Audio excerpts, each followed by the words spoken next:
Yeah. Speaking of food, though, right in the middle of the cyclathon, I also opened up my first one-day collab cafe. Yeah, I saw that. As well. I was sad I couldn't come. How was that? Nerve-wracking. Yeah. But we only did it for one day because you did a collab cafe with Mouse, right? And that was like, open. It was like 3 months. That was 3 months? Damn. That was open for? Well, because we was only supposed to be one, but then they told us, oh, it's doing really well. Do you want to just leave it open for 2 months? Or they were offering like 4 or 5. Holy shit. Fuck. And I was like, I'm good. I just didn't. I don't know. I felt like too long. So Yeah. we. You didn't want to overstay the welcome. I felt like it would lose its charm the longer it was around. Yeah, of course. So, but yeah, I mean, but yours were with like an actual Yeah, Southeast Asian cafe, right? so when I like pitched the idea, I was just kind of like, okay, I want to do like a one-day meet and greet, but kind of make it like cooler, you know? So I was like, yeah, let's do like a collab cafe. But initially, so this is like I found out, as probably Connor did, like there's several routes you can go for collab cafes. You can go for like one of the chains where it's like a specific spots where they specialize in different collaborations with different IPs and stuff like that. Or you could go with, let's say, a more like just a traditional cafe or traditional restaurant and just team up with them. And then you would have to kind of like develop your own menu and come up with your own, because it's basically you're hiring out the venue instead of like you collabing with this cafe. You know what I mean? And you know, I was like, I'm only doing this for one day, so I wanted to try something a little bit more, you know, Try different. something new, yeah. Try something new. So we teamed up with 10 Cups, which is an awesome cafe that was recommended by Mei Lin. Oh. So I knew, I knew if it had the Mei Lin pass, I was like, okay, I know the food. I know they can cook there. Yeah. You know, I know they can cook there. Because talking to Emily as well, she was like, okay, biggest thing, is she said, is like, I've been to some cafes that have some like awful foods. Oh yeah, definitely. Yeah. That's more the rule than the exception, I feel. yeah, exactly. So I went to, I approached 10 Cups and they were like super open. And I was like, okay, so in terms of the menus, since you don't have like a template of collab cafe items, which a lot of traditional collab cafes do, we got to just start from scratch. So it was like a Barn themed cafe. So obviously one of the big things with Barn was the curry. So that was like simple, but I was like, would you be able to recreate a recipe if I gave it to you? And they were like, sure, we can try our best. And I phoned up the real expert. I was like, Mother, would you be willing to share your recipe with this cafe? That's just not written down. Oh, that shit's like generational. That's memory. It's just like depends. Who's asking? And she's like, as you said, she's like, oh, I've never written it down before. So she's like, sure, I can try. And she writes down a kind of like first step-by-step guide on how to cook her, like how to cook her curry. Yeah. And I look at it and I'm like, Mom, this is like fucking unusable. You just put, okay, literally one of the lines was just like, okay, add curry paste, add sugar to flavor. And I'm like, what the fuck does that mean? It's just... That's the exact same shit my Hungarian grandma used to do. Yeah. Like whenever I was like, Grandma, can you teach me how to make Hungarian food? And I would be in the kitchen with her as she's next to me, and I'm like, okay, how much paprika do I add? And she's like, enough. Like, what does that mean? Yeah, it's like, just add enough paprika. Yeah, and cool, thanks, bro. And so she's like, okay, don't worry, I got you. Yeah. So the next thing she does is she doesn't even send me an ingredients list. She just gets my dad just to film her cooking it.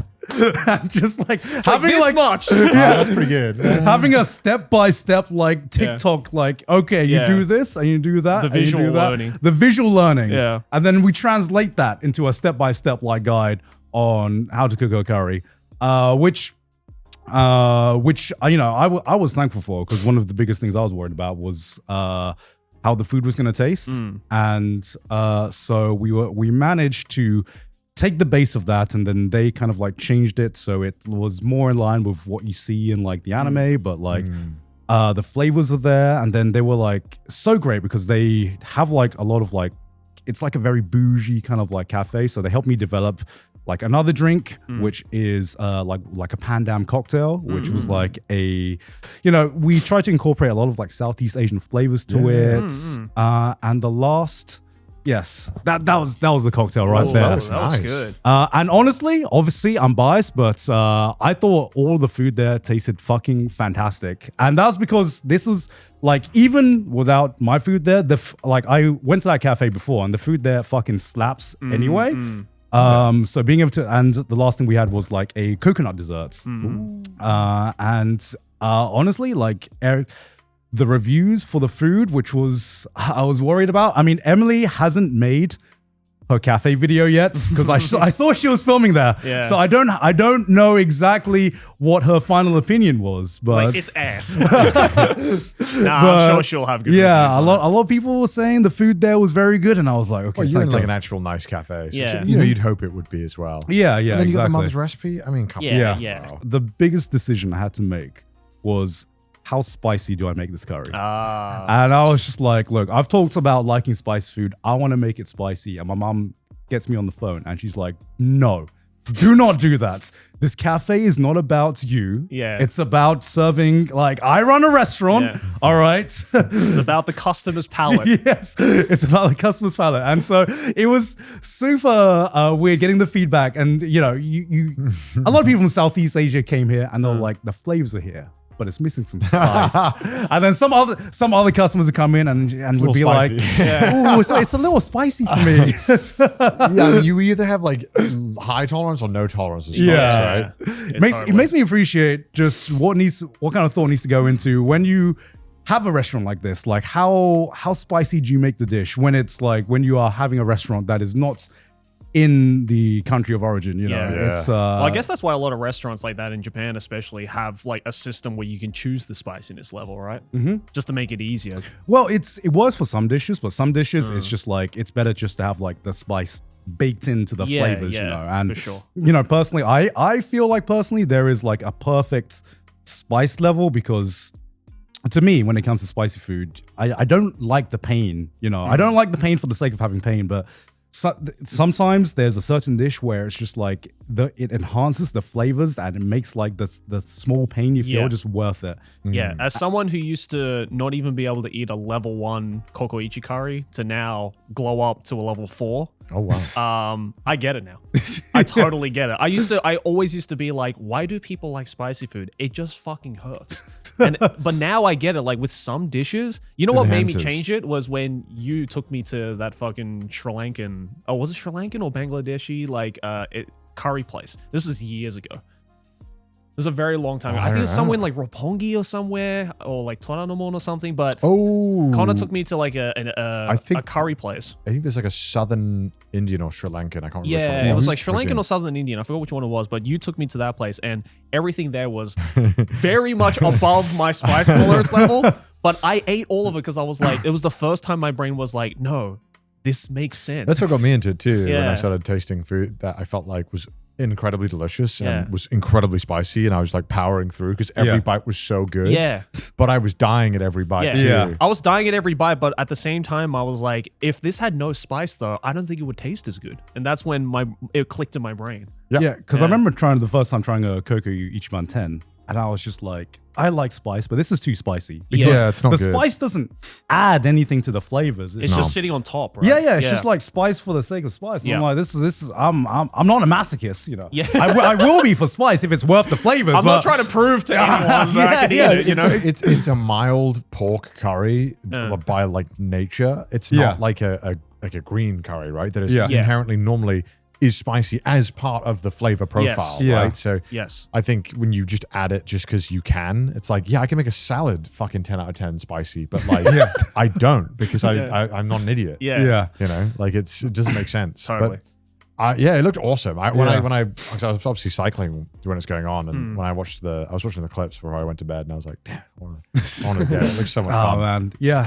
Well, it was only one day, but I was so glad I could do this because, a lot of times when we do like meet and greets, the main reason I wanted to do this was because when we meet fans and people at conventions, you don't really get to have like a conversation with them. No, Yeah, for this sure. is such a better way. Yeah, it's kind of just like you have like the handshake. They say like one sentence to you, And then, that's the entire interaction. And I got to have like so many like meaningful interactions, even though it was like very limited seats. Even I still felt like I didn't get enough time to talk with, even though I got more time, I didn't get enough time to talk with everyone that came, which was my biggest regret. But, I still... Hey, you can always do another one. Yeah. I mean, it was super surreal. It's just, I'm used to, when I meet fans and when I meet people, it's a lot of like memes, especially like, let's say on like the Trash Taste tour or something like that. You're like, ha, bro, when you talked about that, like the pooping or the NTR, bro, that's fucking, that was like, banger. That was lit, bro. That was lit, brother. And this was like, it was like my first experience, like meeting fans, like post, like, when I released Barn. And there was like so many interactions where I was not emotionally prepared to kind of receive. There was one of the big clips that got spread around was there was this one girl who kind of like shared her story about how she was from Mexico moving to Japan, and then she was like having a hard time, and she watched Barn, and it like really helped her to kind of like shoot for her dreams or what she was trying to do in Japan, and shed a few tears. And I was just like, fuck, man. That's so sweet. I'm getting emotional, but I don't know how to fucking process this right now. And I just had to step out for like a little bit. And like another interaction that really stood out to me was like this one guy, as like the cafe was closing down, he was like, I need to stop you for a second because I need to tell you something important. And I was like, oh shit. And he was like, yeah, something happened at the Barn premiere, and I was like, "Oh shit! Did like Geeks Plus fuck up somehow? like what's not my fault? What the fuck are Geeks do?" It's like what's happened? And then he just starts like spilling his guts. He was like, "Actually, I don't want you to say anything. I just need to tell you."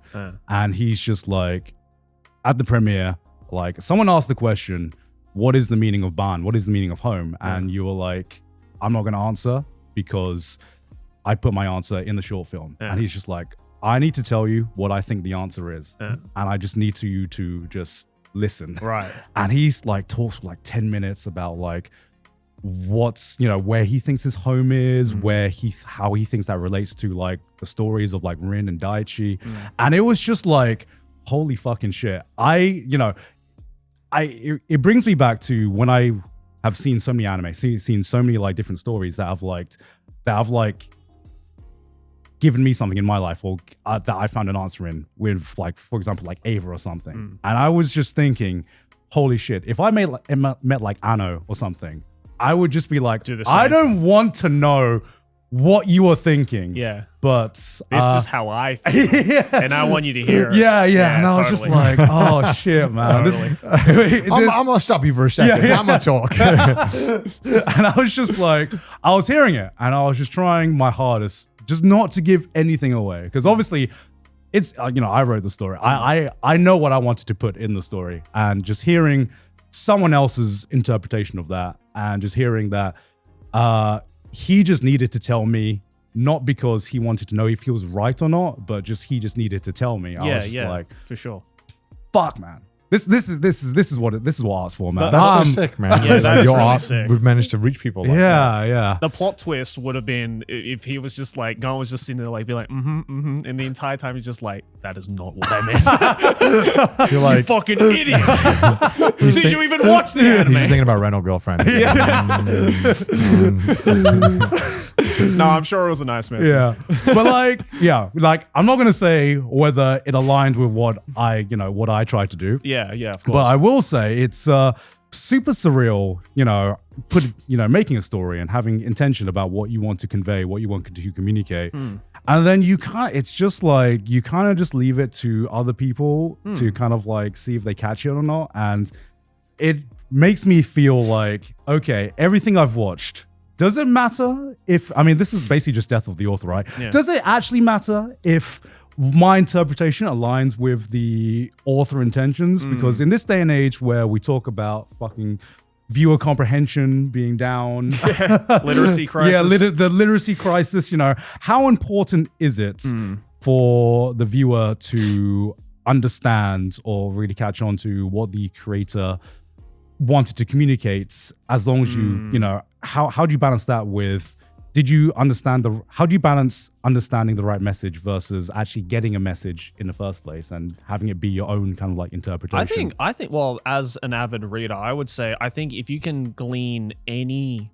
personal meaning or message out of it, regardless of if it aligns with the author or not, then I think that makes a successful book. Because like, if an author writes something and they're like, okay, this is the kind of the hidden message or the message between the lines that I want the readers to figure out, and then you make it too on the nose, then it doesn't become as, at least in my opinion, as engaging as a reader to try and figure that out for yourself. I think half the joy of reading something, especially fiction, is to put yourself in it in some aspect and be like, oh, okay, well, you know, maybe I see myself in this aspect, or maybe this has this particular meaning that makes sense for me, which might be completely off the mark. Yeah. But I think if you can still take something out of that other than just a great story that was great from start to finish, if you can take something out of that that you can hold on to, regardless of if the author meant it or not, then I think that's a good book. So in the case with Barn, I think that just proves to people that like, it's not only a good story, but it also has that messaging that is very powerful for different reasons. And I think that makes a good narrative. Yeah, I mean, I think what I've realized, you know, seeing the modern discourse on certain shows is that, you know, you can have a story, but everyone watching it has different life experiences and different values.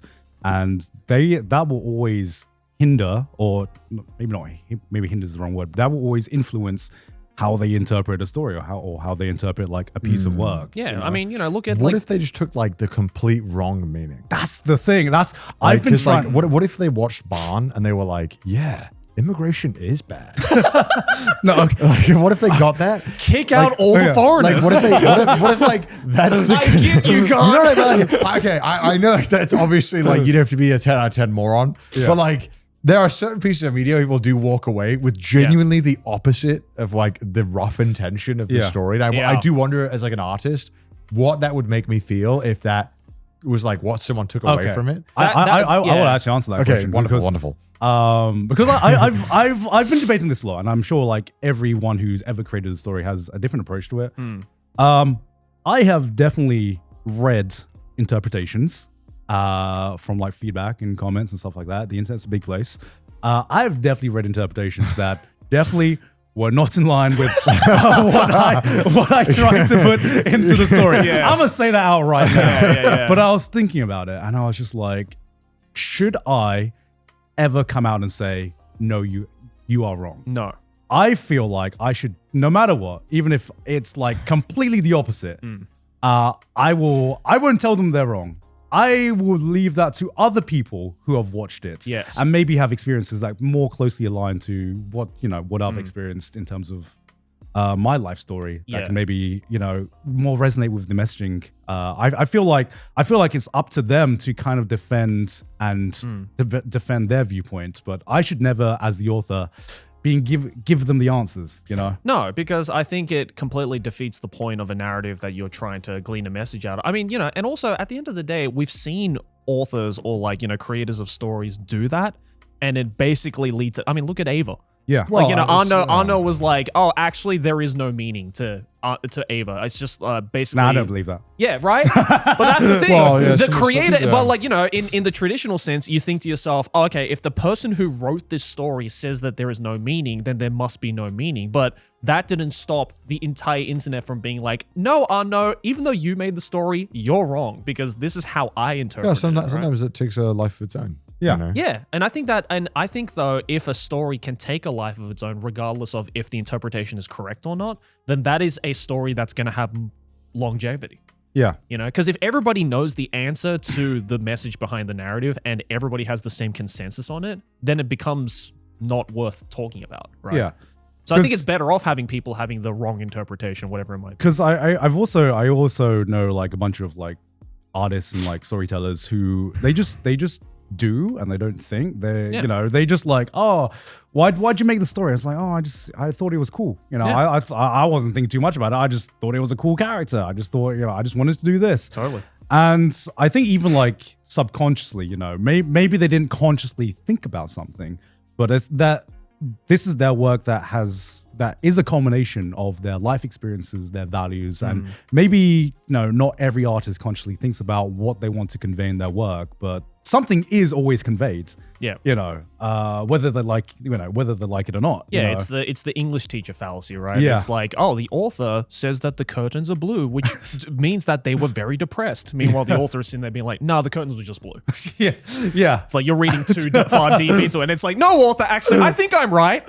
No, I think there is a deeper meaning to this. I'm going to psychoanalyze you right now. Yeah, exactly. But you know what? Maybe the author was depressed and he didn't know it. We don't know. We don't know. But that's what makes the discourse interesting, right? And that's what keeps the discourse alive. And I think that for any like written or any like artistic work is healthy for the art because it keeps the conversation alive, right? Because the moment the conversation stops, then there's no point paying attention to the art. I also feel that as a human being, like if you ask me like questions about something that maybe I made like 3 years ago, I don't think I'd be able to tap into the same like place where I was at mentally. Yeah, totally. To be able to like run through it.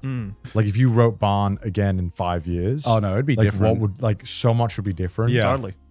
And maybe you trying to discern meaning from like a project that you worked on a long time ago or try to explain things, you actually might just be interpreting through the lens of Garnt today and not Garnt 7 years ago, who might have been like a really different person. Totally. And I think people are always very reluctant in an age of like everything being on video and seeming so concrete to accept the fact that like we change so much faster mentally than I think we'd like to give credit for. Well, that's why, like, for me personally, whenever I start to read, say, like a new novel from like an author I don't know, I always try to make sure I know about the author's life as much as is publicly available because it gives me a better understanding of what mentality that author was in when he wrote the particular work. Because, Is that for like more like history stuff, less so for fiction or? No, even for fiction. I mean, like, whenever, like right now, for instance, I'm reading Man in the High Castle, which is a novel by,